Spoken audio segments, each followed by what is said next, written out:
Vamos fazer uma oração antes de começar? Vou pedir que a Zoé ore por nós.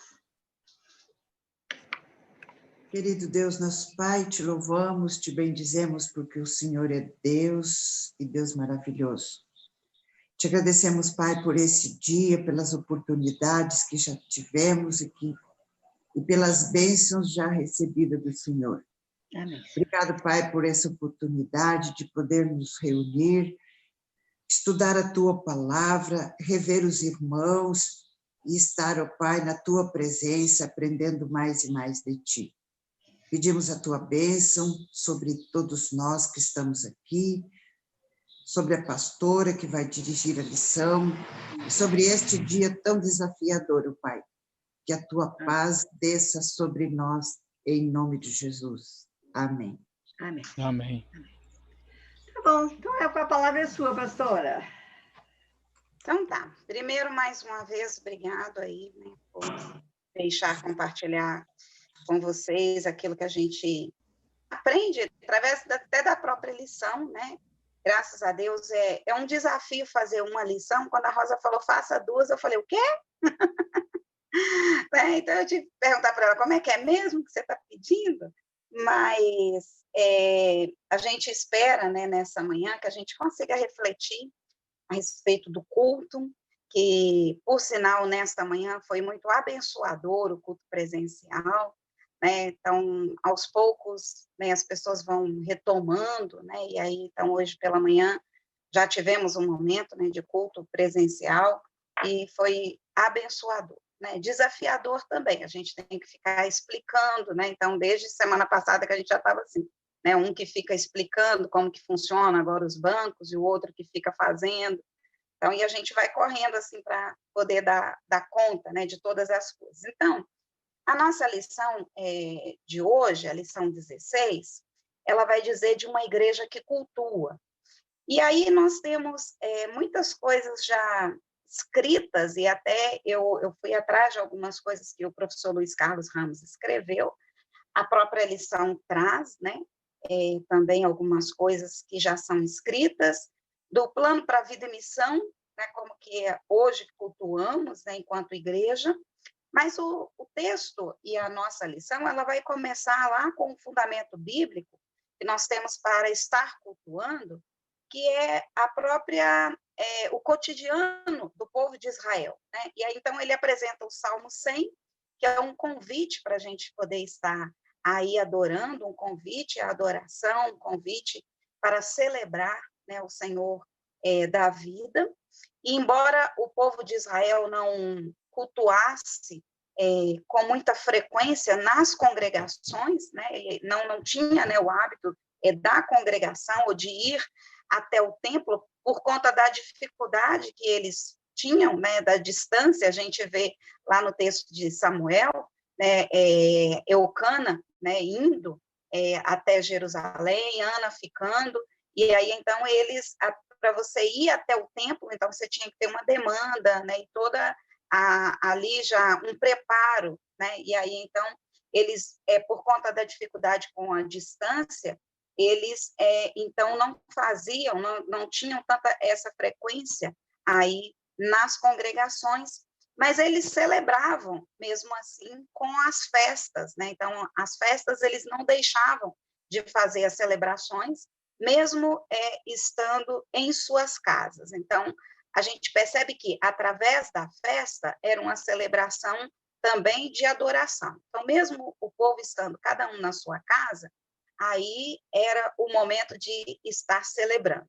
Até ontem eu ainda conversava com a minha irmã, né, que está lá nos Estados Unidos, aí ela falou, menina, agora eu vou precisar estar voltando como o povo de Israel, para dentro de casa de novo para cultuar, porque eu não vou conseguir agora no inverno ir para a igreja, né, porque ela já teve Covid da primeira vez, todos vocês lutaram junto comigo, né, então aí ela falou, então eu não vou conseguir. E aí então eu disse para ela, mas vamos fazer isso, vamos fazer e faça festa, né, porque são celebrações e são festas. Então o povo de Israel, eles faziam as celebrações, e das celebrações, das festas, então, eles era uma oportunidade também de estar cultuando. A gente tem a festa das colheitas, a festa dos tabernáculos, a festa da Páscoa. Então, nessas festas, eles tinham a oportunidade de estar celebrando e cultuando também. Todas elas tinham um processional, né? Todas elas eram bem litúrgicas, né? Tinha símbolos litúrgicos que remetiam aí à vida do povo, sempre para o central, né? A centralidade era sempre Deus, então que remetia o povo até o próprio Deus mesmo. E no Antigo Testamento, eles priorizavam, a prioridade era o culto comunitário, como eu disse, na questão das festas mesmo, né? Agora já passando para o culto na Bíblia.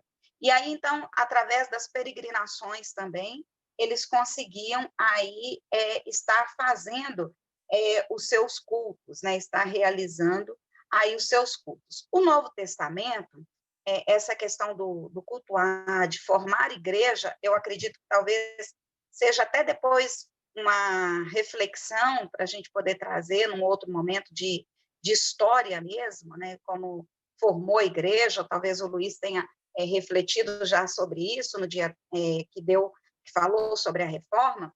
Então, o Novo Testamento, ele mostra um aspecto do culto, que tem essas festas, onde era a tradição do próprio povo, mas um aspecto, o culto, ele era mais de pequenos grupos.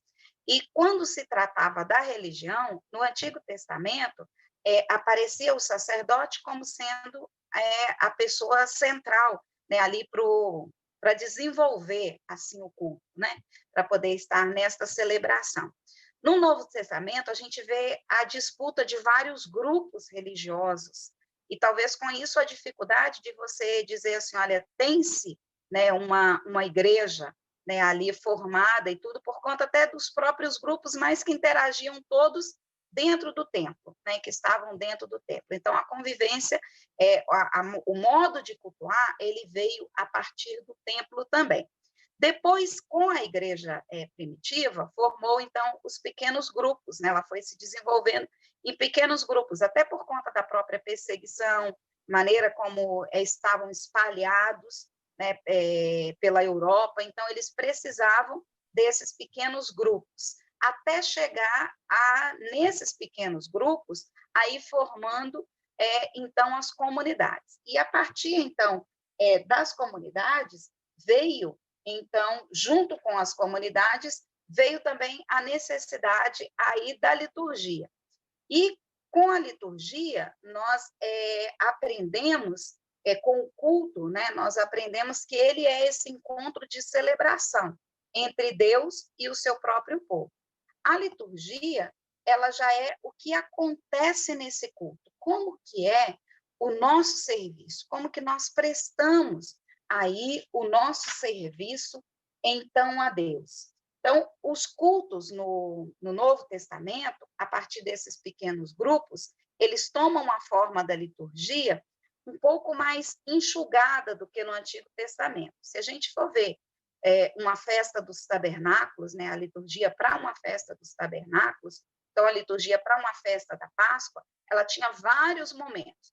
No Novo Testamento, os cultos vieram contando com a ministração da palavra, que era a doutrina dos apóstolos, né, lá em Atos 2, vai dizer isso, com a oração e o partir do pão.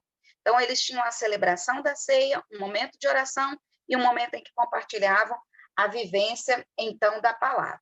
E, a partir disso, eles faziam o culto. Lembrando sempre que a centralidade no culto precisava ou precisa ser Deus, né?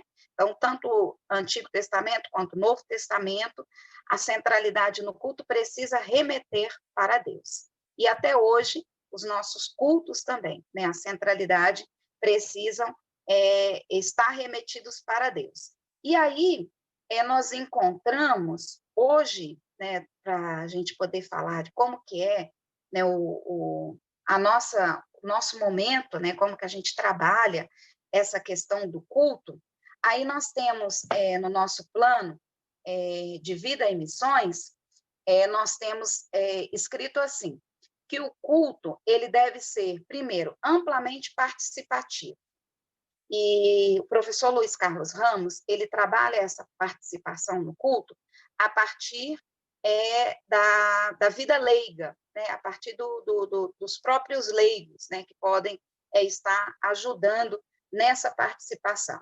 O culto também, no nosso plano de vida e missão, o culto também, ele deve ser inserido no dia a dia da comunidade, ele deve fazer parte do dia a dia da comunidade.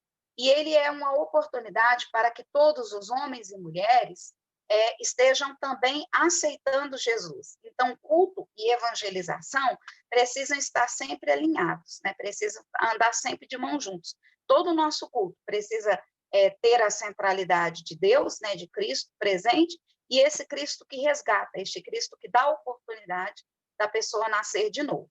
Então, isso nós também entendemos que o nosso culto precisa trazer, né, essa oportunidade para que as pessoas elas aceitem o Senhor Jesus. Às vezes, hoje em dia, a gente tem medo de fazer isso. Eu não sei com relação a outras igrejas, mas parece que as nossas igrejas, especialmente igreja metodista, a gente perdeu um pouco desse hábito do culto voltado para a evangelização. Ou achamos tanto o hábito que nós perdemos, talvez, a maneira ou a didática, né, aí de estar concretizando isso, né, porque parece que ficou, assim, tão banalizado que a gente perde um pouco aí do centro maior, né, que é Deus e a evangelização nos nossos cultos. O culto também ele precisa ser capaz de expressar as angústias, as lutas, as alegrias e a esperança que a pessoa tem, né? Hoje mesmo no nosso culto, nós falamos que, olha, hoje é um dia importante para a vida da nossa nação. Tirando o Amapá, que a gente também precisa orar, isso aí que a gente leva, né, a igreja a pensar na situação e na vivência do povo Amapá, da igreja metodista no Amapá, da igreja cristã também no Amapá, e daquele povo que nesse momento passa por uma dificuldade sem dimensão, né, aí para nós, e aí então, tirando o Amapá, os outros estados, né, brasileiros estarão comprometidos com as eleições, muitos municípios terão as suas eleições, né, e seus candidatos ainda hoje. Então, nós precisamos, enquanto igreja, vivenciar esse momento.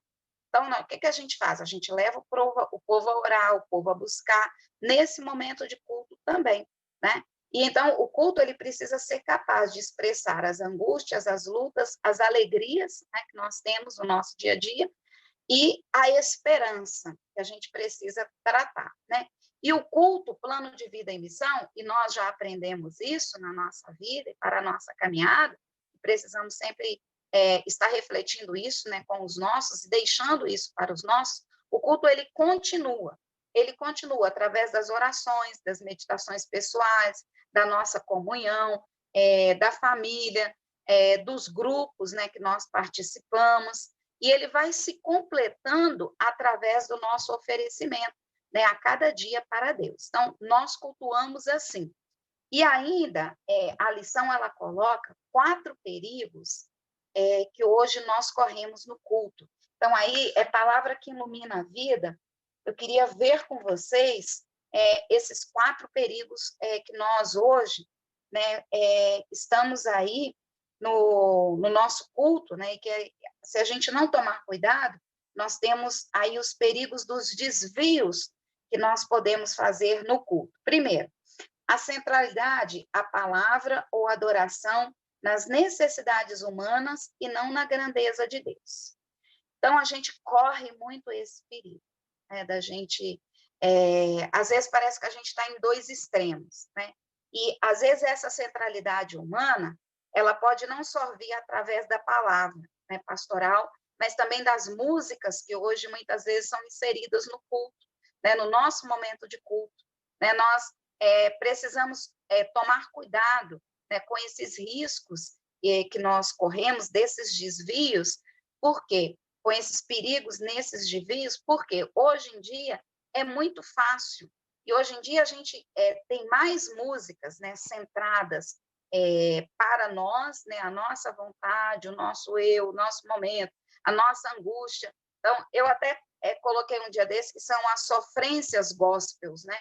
Que é umas músicas assim que fala de uma sofrência que às vezes quando você termina de cantar você já está até mais deprimido. Eu particularmente eu não consigo ouvir muito, né, essa sofrência, essas músicas que vem falando, né, das angústias, nossa, porque eu já sofri, eu já vivi isso, já passei isso, já sofri, né? Então eu aprendi a só no sofrimento e tudo. Então eu falo, olha, Deus para mim ele é mais um Deus de esperança. Então eu posso muito ter sofrido, mas em esperança eu venci. Então se eu fico cantando essas coisas, a gente vai trazendo, né, para a alma da gente. Então, e às vezes as pessoas cantam sem até a reflexão, né, que se dá a essas músicas. Então, tem muito disso também, né? Tem muito de pregador que só fala da sua experiência pessoal e não do texto bíblico, né? E tem muito de pregador que na sua experiência pessoal ele vai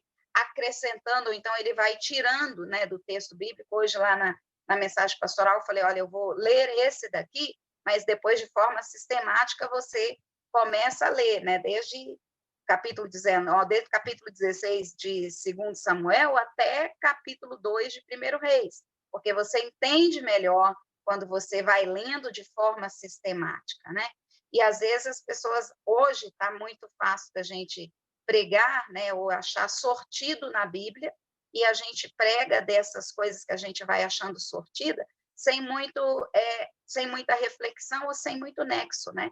Mas só para a gente poder ter aquele tempo ali mesmo. Nem sei se acreditam também tanto naquilo que estão falando ou da maneira, né, como estão colocando a palavra do Senhor sem muita reflexão, né, de trazer, né, com reflexão e cuidado também para a nossa vida.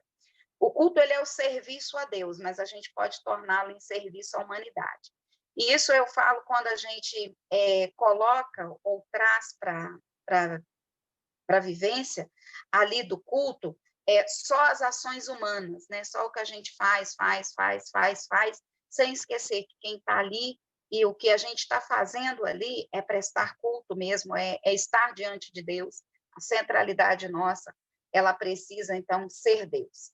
Segundo lugar, o perigo que a gente corre no desvios do culto é sempre priorizar formas e rituais. Então, nós temos a nossa forma, nós temos o ritual, nós temos o nosso momento, todos os momentos do nosso culto são entendidos, desde que a gente não bagunce, né? Hoje eu baguncei um pouquinho lá para a catedral, né? Então, desde que a gente não bagunce, né, essa ordem assim muito, mas todos os momentos do nosso culto, eles são entendidos, só que a gente também não fica engessado neles, né? Claro que você vai procurar, dentro de cada um desses momentos, trazer para a experiência, né? Trazer para a vivência, trazer para o dia a dia, mas você não está tão engessado ou colocando o ritual acima, né, de todas as questões ou fazendo do ritual a sua prioridade, né? Então, a gente consegue entender e ver isso também, né? E o terceiro risco que nós corremos é não perceber a didática das formas deste ritual. Então, qual é a maneira que nós fazemos? Nós temos um ritual, nós fazemos o nosso culto, sim, mas qual é a maneira? Então, aí a gente volta lá para Romanos capítulo 12, versículo 1, que o apóstolo Paulo fala que o nosso culto ele precisa ser racional, né? Então, a maneira que nós cultuamos, ela precisa ser, sim, de inteligência, de sabedoria, de discernimento, mas nessa maneira precisa ter uma didática, né? Ela precisa estar estruturada, mas e nessa estrutura a gente precisa também entender os aspectos da fé e da educação cristã, né? O que a gente está fazendo é ensinando.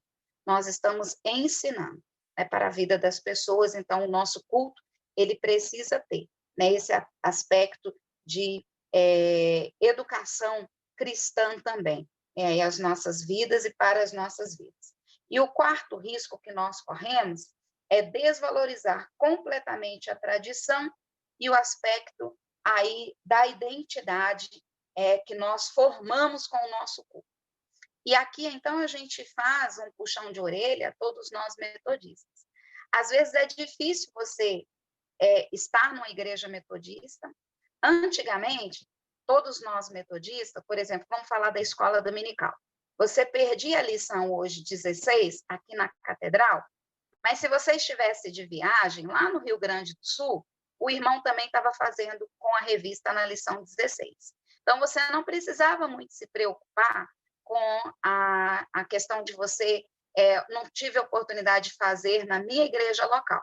Você sabia que quando você chegar em uma outra igreja metodista, vai estar ali a forma do culto e a escola dominical especialmente, né, com as lições e tudo. Hoje em dia, a gente já precisa puxar as nossas orelhas metodistas, né? E especialmente as orelhas daqueles que estão um pouquinho acima de nós, né? A gente vai falando, vai botando o nosso descontentamento, né? Vai deixando, vai se ajustando.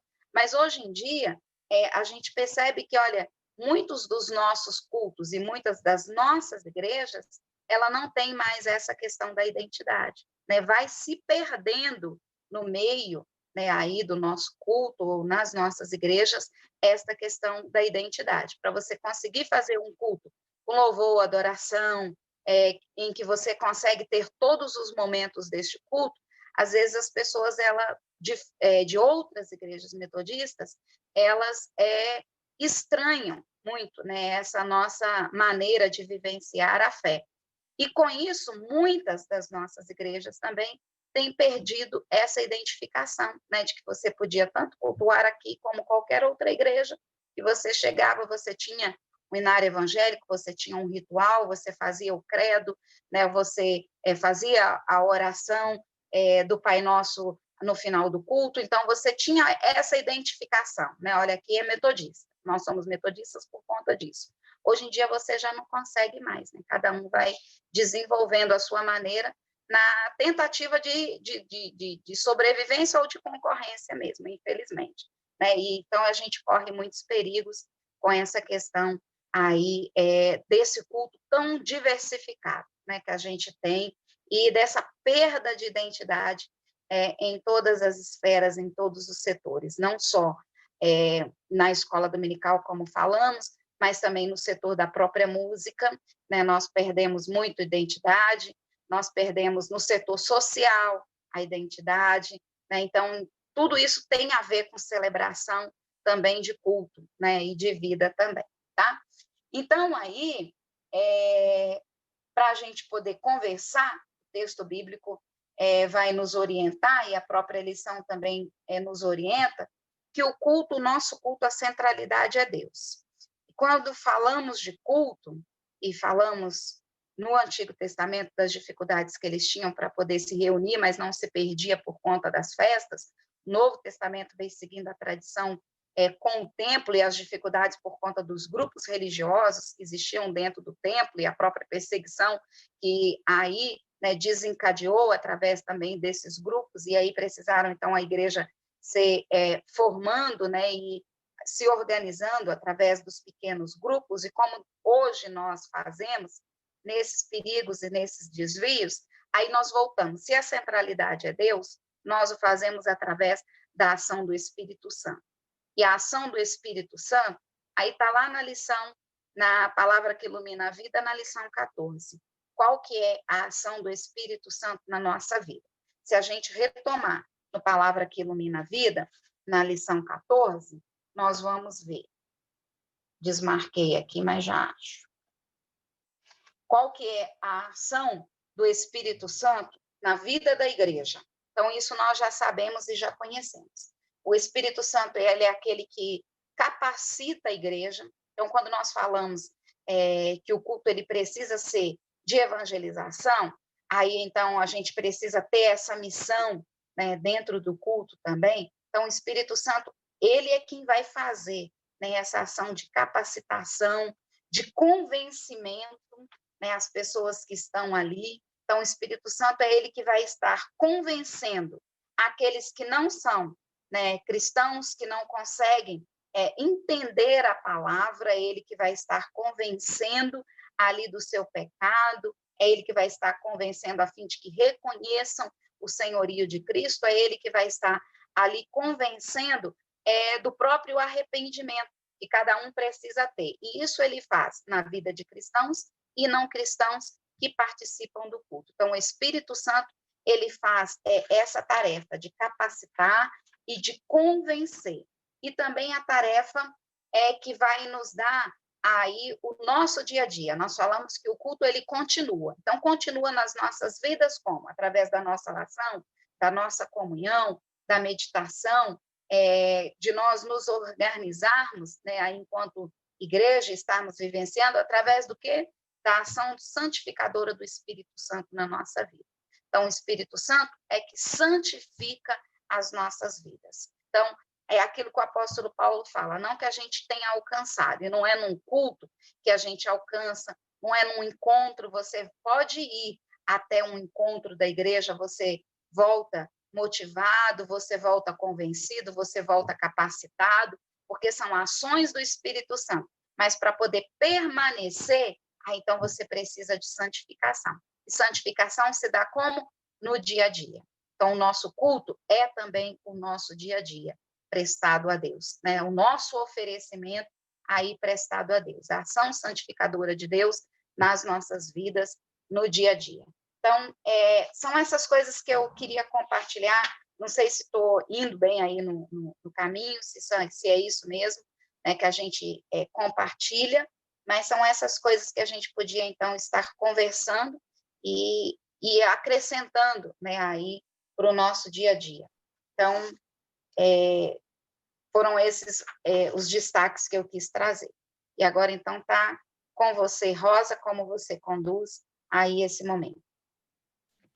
Muito bom, professora. Obrigada, viu, pela sua exposição. Na verdade, eu acho que a gente não conversou sobre isso, mas, claro, a gente entendeu a ideia, porque, efetivamente, essa igreja que cultua, né, que é a lição 16, a lição própria de hoje, é a igreja que só pode cultuar porque ela é uma igreja que se abastece na força do Espírito Santo, né? Então, assim, a lição 14, ela dá quase que o recheio desse sanduíche, assim, no sentido de que o culto só sobrevive, a forma de cultuar das comunidades, ela sobrevive esses séculos todos, porque sempre, o tempo inteiro, o culto tem sido dedicado a Deus, né? E esse Deus se revela na força e no poder do Espírito Santo, que vai realmente abastecendo, né, as comunidades todas. Então, nesse sentido, que eu acho que dá para fazer a liga, e deu mesmo para fazer um pouco de liga, né, das duas lições. Eu acho que a questão do culto, né, só para abrir assim, essa reflexão e a gente poder daí conversar, mas eu acho que essa questão do culto a Deus, a gente, nesse século XXI, a gente tem assim, assistido de tudo, né? Desde culto a espetáculo, a teatro, a encenações as mais diversas. E, assim, eu tenho ficado muito assustada, né? Não sei se eu sou meio tradicional, mas, assim, tenho ficado muito assustada com o que eu tenho visto em algumas igrejas. Eu louvo a Deus todos os dias, porque a nossa comunidade se mantém, né, com uma certa atitude, né, que não é nem para mais nem para menos, é uma atitude de formalidade mesmo no culto, porque outras comunidades, eu tenho me sentido assim, onde é que eu estou, o que eu estou fazendo aqui? Quando eu assisto cultos e celebrações litúrgicas que escapam completamente a ideia de que o culto é para Deus, né? De que o culto é esse lugar onde a gente se abastece, onde a gente se edifica, onde a gente confessa, onde a gente se dedica, enfim, todos os passos da liturgia. E eu acho que aqui cada um de nós tem uma história para contar, porque a gente tem visto coisas muito estranhas. E é engraçado porque o culto é exatamente esse espaço da externalização mesmo da nossa prática religiosa. E é onde a gente talvez tenha perdido mais a identidade, né? Como a pastora mesmo disse antes. A gente não tem um controle mais, a gente não tem mais uma forma de unidade. Isso faz uma falta muito grande, e porque essa liberdade que as pequenas comunidades têm de criar suas próprias formas de culto, elas nem sempre estão sendo bem encaminhadas, né? Mas, assim, é só talvez um desabafo, uma constatação minha. Vamos abrir a palavra, vamos ouvir o que cada um de nós aqui tem a dizer. Temos pastores no grupo, temos gente que experiente, então vamos ouvir um pouquinho, tá? Tá aberto, então. Luiz, vamos abrir para todo mundo? Quem quer dizer alguma coisa para nós? Tem que abrir os microfones, pessoal. Eu estou com algum problema de internet ou do meu computador aqui, não estou mexendo muito, então cada um abre o seu microfone se quiser falar, tá. que eu estou com medo de cair aqui o meu sistema. Então, vamos lá. Quem quer dizer alguma coisa para nós? Zoé, vamos lá.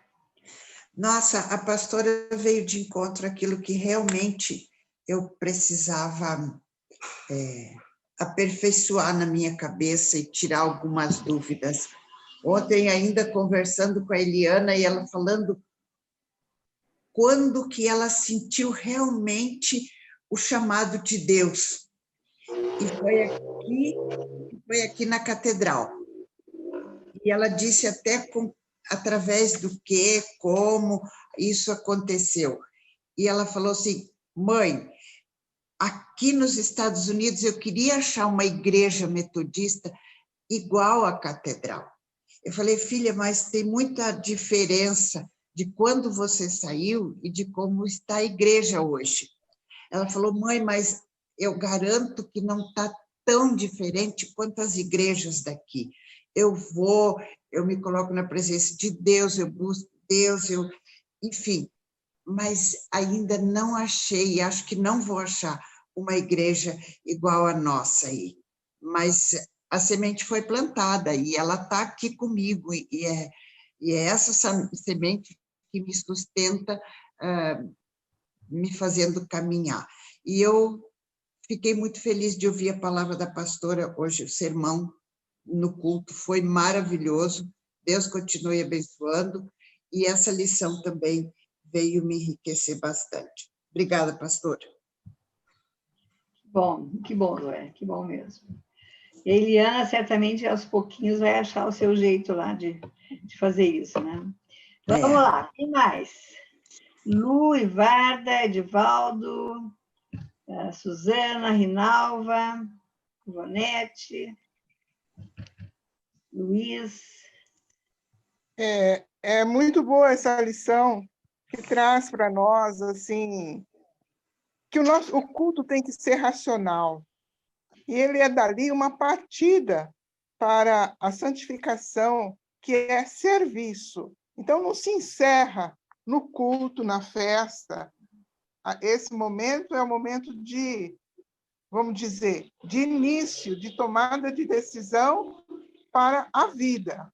Então, eu gosto muito dos nossos cultos, podem falar que é missa, que é isso, mas dá tempo da gente meditar, dá tempo de pensar nas palavras dos hinos, não envolve somente a emoção, os sentidos. Eu participei de culto numa igreja lá em Joinville, que eu fiquei impressionada. Uma igreja preta, todinha pintada de preto. Ai, Jesus. O púlpito era um tambor. Sabe esses tambor que tem na frente das lanchonetes? Era um tambor desse. E o povo dançando ali na frente, né, fazendo aquelas coreografias, outra pessoa pintando um quadro do outro lado, e um telão enorme, assim, de mais de 10 metros, mostrando todas as coisas da igreja. Eu não vi sentido naquilo. Não houve uma centralidade da palavra, que é o que alimenta. Alimentava ali só os sentidos. E eu fico buscando, será que eu não estou compreendendo? Que tipo de culto é esse que está surgindo agora? E isso sendo copiado, veio dos Estados Unidos, né? Black Church, Igreja Preta. Não sei qual o sentido disso hoje. E eu fico imaginando, será que Deus está sabendo de tudo isso? e está permitindo tudo isso, porque a gente não é jovem que se adapta a essas novidades, né? Será que a juventude está se envolvendo de maneira verdadeira, espiritual e se alimentando da palavra nesses lugares? Eu fico com medo de julgar e a gente acaba julgando. Então, são momentos de lições como essa que a gente tem que ficar pensando, né? Onde que é? Eu fico procurando o meu lugar.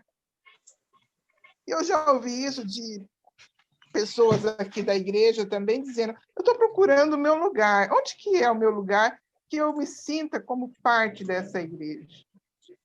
Se eu vou participar de uma que, como diria o reverendo Bispo Sila Franco, aquela hora de 1 hora de cantoria, que cansa, gente, e repete, repete, repete. Então, eu procuro o meu lugar e, por enquanto, eu estou bem agradecida a Deus, porque tem um lugar sereno, tranquilo, que eu posso ir. Obrigada. Amém, é isso mesmo. Rosa, Fala, Luiz. Primeiro, agradecer a pastora Laurilene aí pela lição e pelo esforço de juntar essas duas lições, que certamente não foi coisa muito fácil, mas ela fez uma síntese muito boa, muito produtiva aqui para nossa reflexão, né? Eu tenho tido o privilégio de ministrar um curso de sacramentos, liturgia e culto para o curso de estudos da Igreja Metodista Unida na América Central, para alguns países e especialmente para a Missão Metodista Unida em Honduras. Então, como ela fez referência a Luiz Carlos Ramos, né, eu tenho aproveitado muito o material que Luiz Carlos escreveu sobre o culto, né? Tem vários artigos e um livro, enfim. E a gente aprende aí exatamente isso que a pastora começou mencionando, né? Que o culto é a festa do povo de Deus, né? O momento do encontro, mas centrado no reconhecimento de Deus. E muitas vezes os novos modelos de culto que nós vemos nos dias de hoje é mais centrado no agradar a congregação, agradar com um estilo de música ou com um estilo de pregação, ou até, como disse Eivarda aí agora, com essa nova moda aí que veio em muitos lugares do nosso país, e na igreja metodista, né, tá pegando isso das igrejas pintadas de preto, né? Na verdade, isso, pelo que eu andei investigando, não tem muito a ver com o movimento black norte-americano. Isso é mais uma jogada de marketing e de jogo de luzes e de como o ambiente escuro proporciona a centralidade, por exemplo, naquela pessoa que está lá na frente, ou seja, é o pastor ou é o grupo de música com os holofotes sobre eles, ou seja, tira o foco de Deus, mas põe o foco no show, né? Então, na verdade, são mais... Porque se vocês observarem, as boates, né, as casas de dança, são pintadas de preto por dentro, exatamente com essa concepção de marketing e de preparar o ambiente para um foco mais no show, né? As casas de show, em muitos casos, alguns teatros, porque o que precisa? Precisa luzes no palco, precisa que o palco apareça. Então, quando a igreja está fazendo isso, ela está tirando o centro do culto, da adoração a Deus, embora esses movimentos têm todo um modelo santarrão, como eu costumo dizer, se mostram santarrão, né? Nós aqui somos os bons, somos os que louvamos melhor, os que pregamos melhor ou qualquer coisa por estilo, mas no final das contas é tudo marketing. Marketing com a finalidade de encher o templo e na maioria dos casos, é encher os bolsos, né? Encher as arcas, né? Então, isso desvia o foco do culto. Claro, mas alguém pode dizer, mas o pessoal que vai nessas igrejas, que vai nesse culto, está feliz, está alegre, está contente. Claro, poderia estar alegre também, contente, dançando numa boate ou numa festa qualquer, mas ali não é para nós nos contentarmos somente a nós. O objetivo maior é que nós estamos contentando a Deus, porque nós estamos louvando a Deus, estamos adorando a Deus e estamos aprendendo de Deus. Então, é uma interação entre a igreja, o ser humano e Deus, a comunidade dos fiéis e Deus. Isso é mais ou menos o que a gente aprende se vai a fundo aí na experiência de culto do Antigo Testamento, do Novo Testamento, com certas variantes, né, da questão litúrgica, mas a pastora colocou muito bem isso. E, de fato, como a Ivarda sinalizou agora, realmente é muito preocupante a descaracterização. Graças a Deus que nos anos que eu tenho frequentado a catedral, eu tenho me sentido bem ali, sabe? Há um equilíbrio, sempre se procurou manter um certo equilíbrio, né? Agora, as tentações, como bem frisou a lição, né, de descaracterização, elas estão a todo tempo. Parece que é a ação do inimigo querendo desviar o culto de Deus para o culto ao ser humano e à vontade humana, né? É isso. Não, é bem isso mesmo. Essa é uma...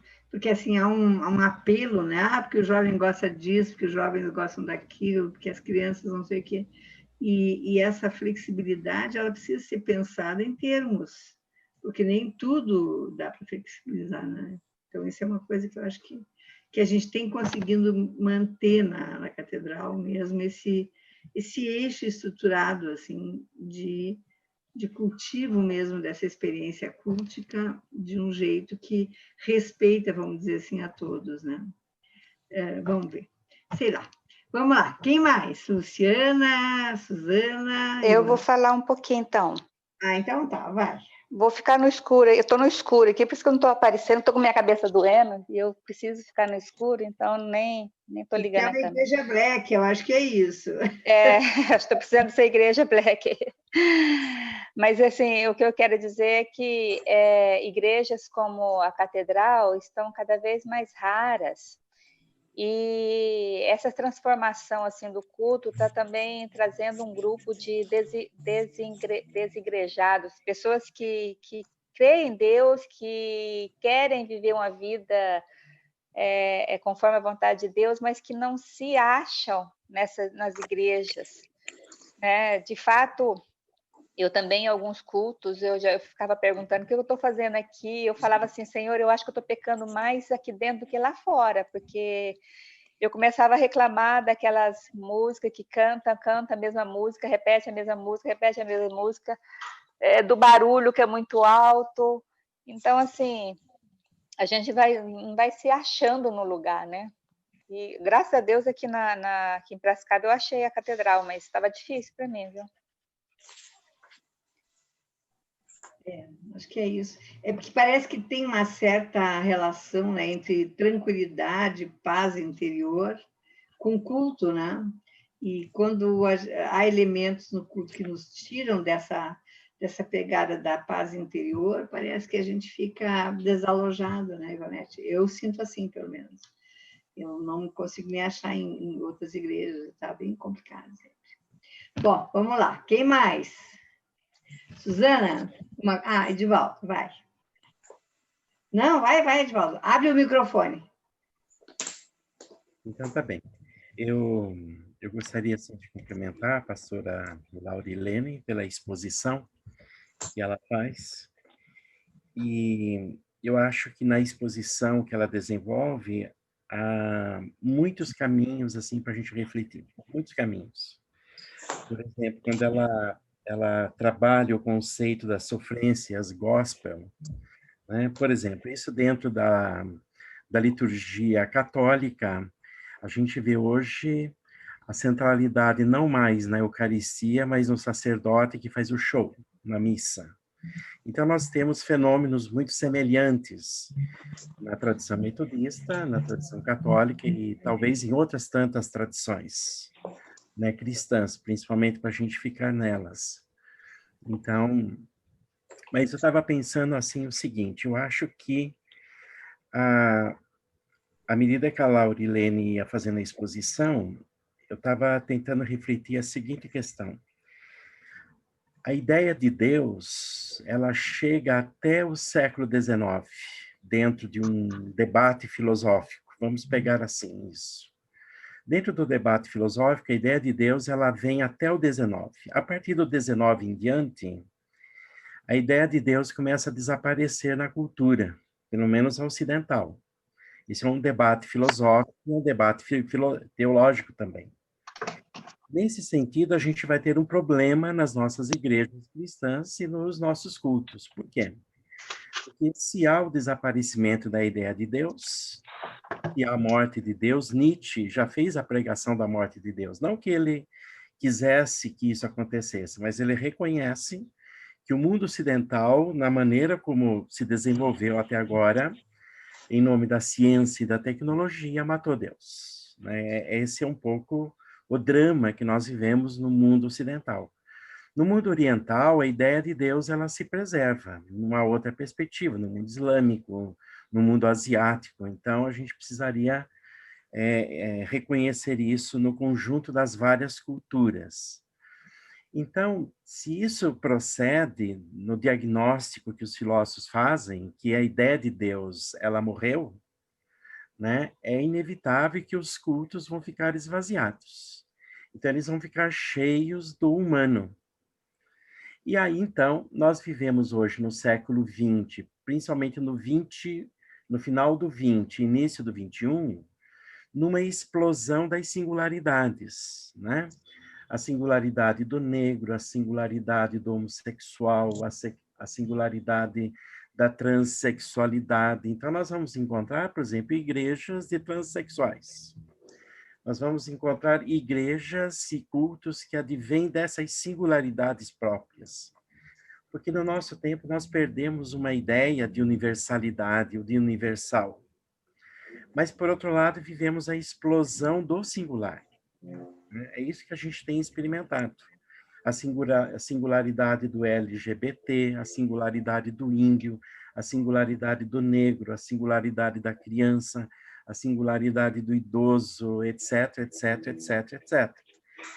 Então, parece que as nossas igrejas, de um modo ou de outro, elas estão tomadas por esse movimento também, que é uma tendência do nosso tempo. Eu só estou aqui tentando, à luz da exposição que a Laurilene faz, ver as tendências do nosso contexto. No catolicismo, a gente vê um esvaziamento disso também. Por exemplo, no catolicismo, a centralidade é na Eucaristia, no culto.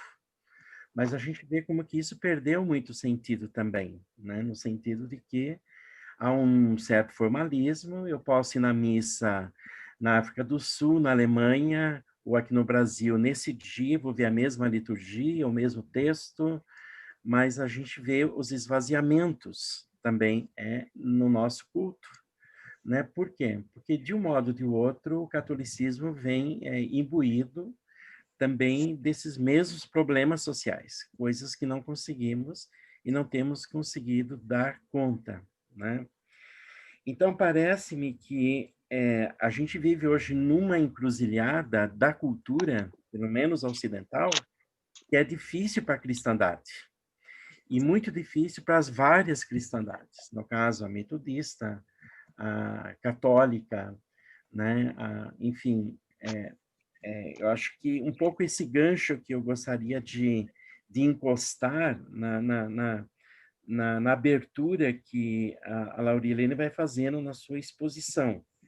Então, a experiência da santificação, a experiência da centralidade de Deus, a experiência do mistério, ela fica complicada num contexto de singularizações, né? E isso, inevitavelmente, afeta as nossas igrejas e, inevitavelmente, afeta o culto, portanto, a liturgia, que é a nossa expressão estética, do ponto de vista da música, da Eucaristia, da palavra, do canto, enfim, também da dança e de todos os outros aspectos que envolvem os sentidos humanos. Ou seja, a liturgia é esse canal também da graça, mas não é o único, nós sabemos. Agora, parece que, no fundo, dá uma deixa na fala da Laurilene também, que o específico do cristianismo, em última instância, é retomarmos um culto que é o culto que perpassa de amar efetivamente o outro na sua diferença.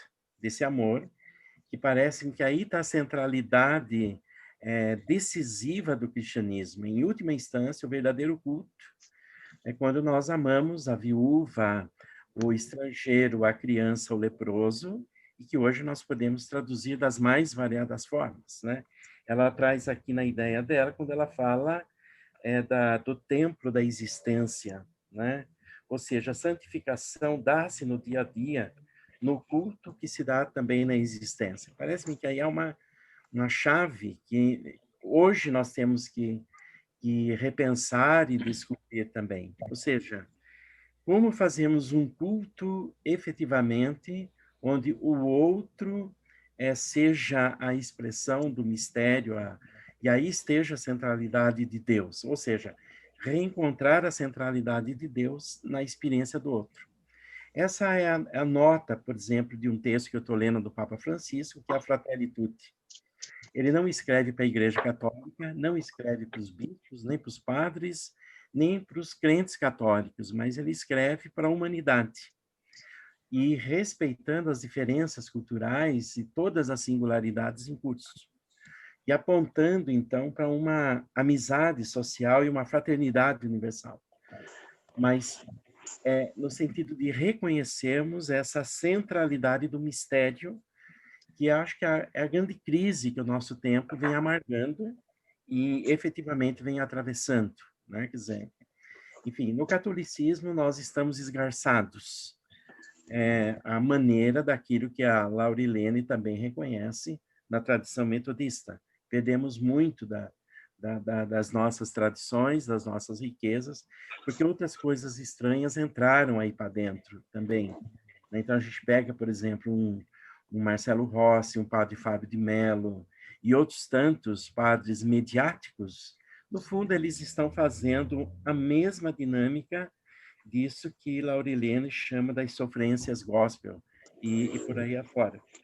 Mas eu só queria pôr o problema, não equacionar, não resolver, deixar em aberto para a gente seguir pensando essas questões. Enfim, é um pouquinho isso que eu gostaria de refletir. Legal. Pegando a Rosa, a deixa do Edivaldo aí, como ele falou da expressão do Nietzsche, né? Eu logo me lembrei que tinha um livro aqui na minha biblioteca de um bispo católico agostiniano, talvez o Edivaldo conhece. O título é muito sugestivo, Igreja, Túmulo de Deus. Né? Túmulo de Deus, é a frase do Nietzsche, né?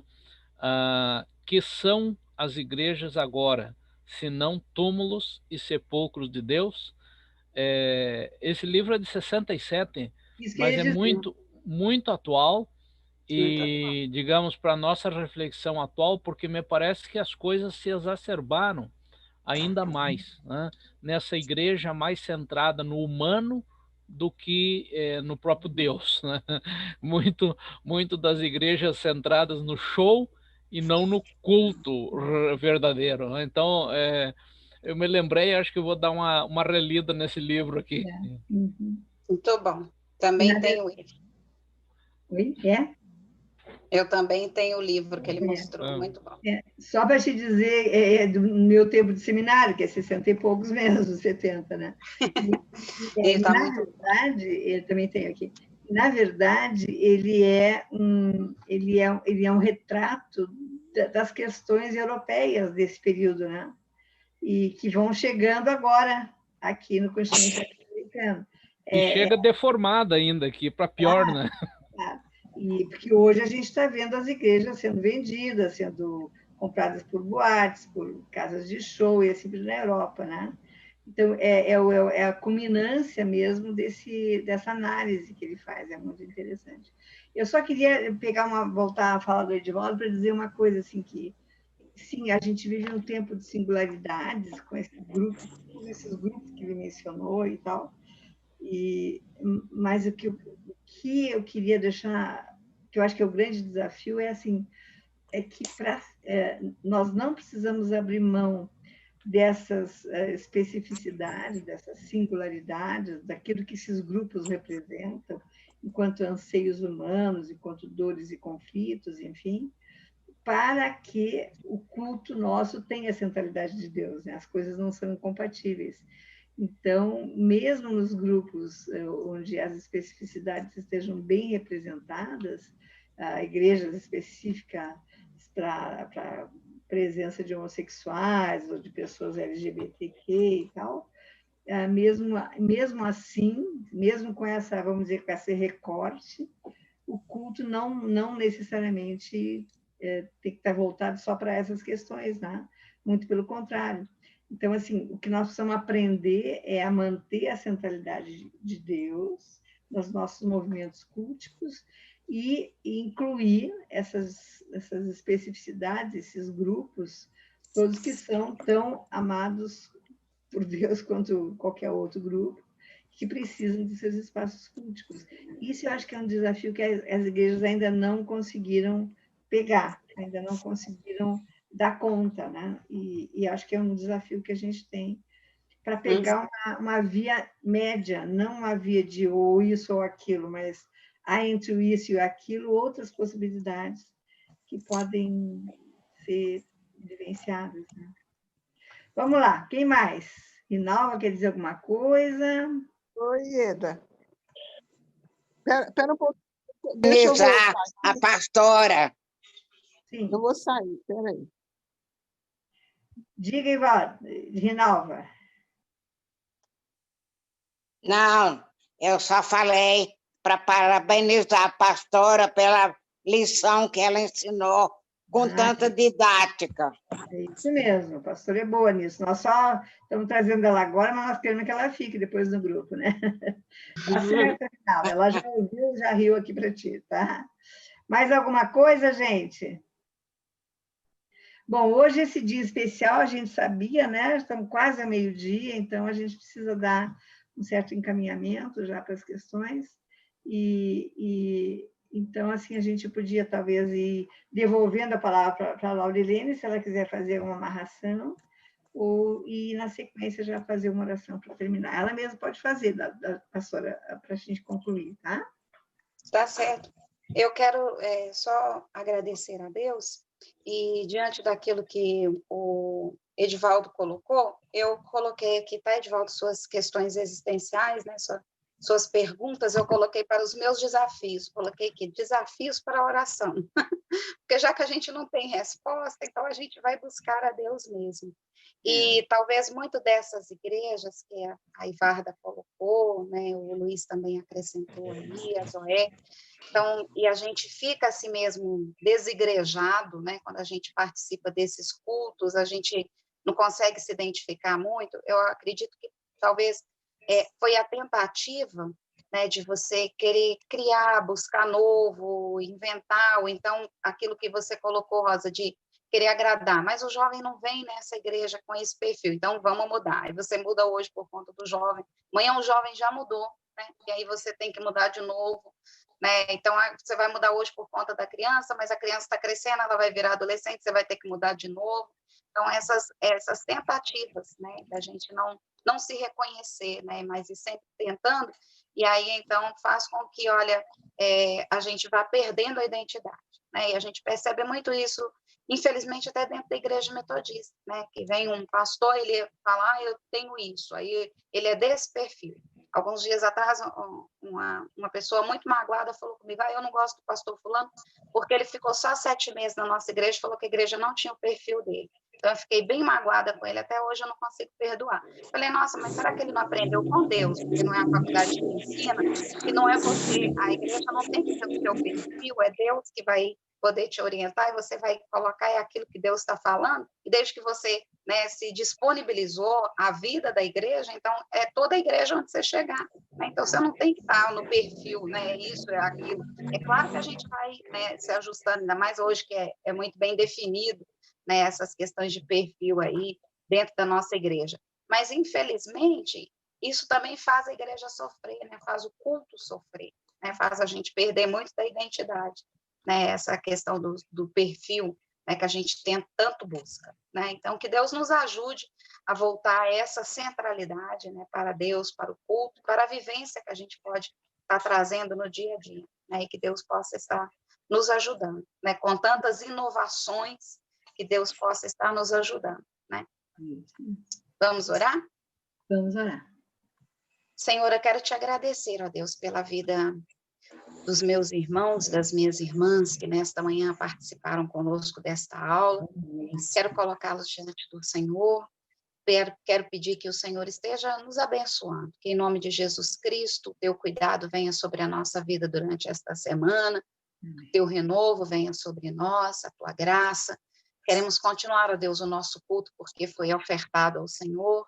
Queremos continuar, ó Deus, a buscar a tua presença através das nossas vidas e reconhecer o Senhor, ó Deus, também na vida do outro. E precisamos do Senhor, ó Pai. Em nome de Jesus Cristo, quero buscar ao Senhor mais uma vez a favor do nosso Brasil, quero colocá-lo diante de ti, especialmente a cidade de Piracicaba. E quero pedir que o Senhor, ó Pai, esteja olhando dos céus e vendo e trazendo sobre nós a tua justiça e o teu senhorio. Em nome de Jesus eu oro, agradecido por esses momentos que passamos juntos, e coloco cada um diante de ti naquilo que cada um necessita pessoalmente. Em teu nome, já agradeço, em nome de Jesus. Amém. Amém. Amém. Então, para quem não votou ainda, uma boa votação daqui a pouco, que a gente Tem que ir lá. seja bem responsável, né, no que nós estamos fazendo hoje, né? Um bom domingo e também, Rosa, que tu se sintas melhor hoje, Ah, depois dessa linda aula aqui. Essa linda aula, estou até que com ânimo de votar. te dê mais força aí hoje. Amém. Amém. Amém. em Tchau, nome de tchau, Jesus. pessoal. Tchau. Tchau. Semana, viu? Boa semana. Tchau. Tchau, Rinalva.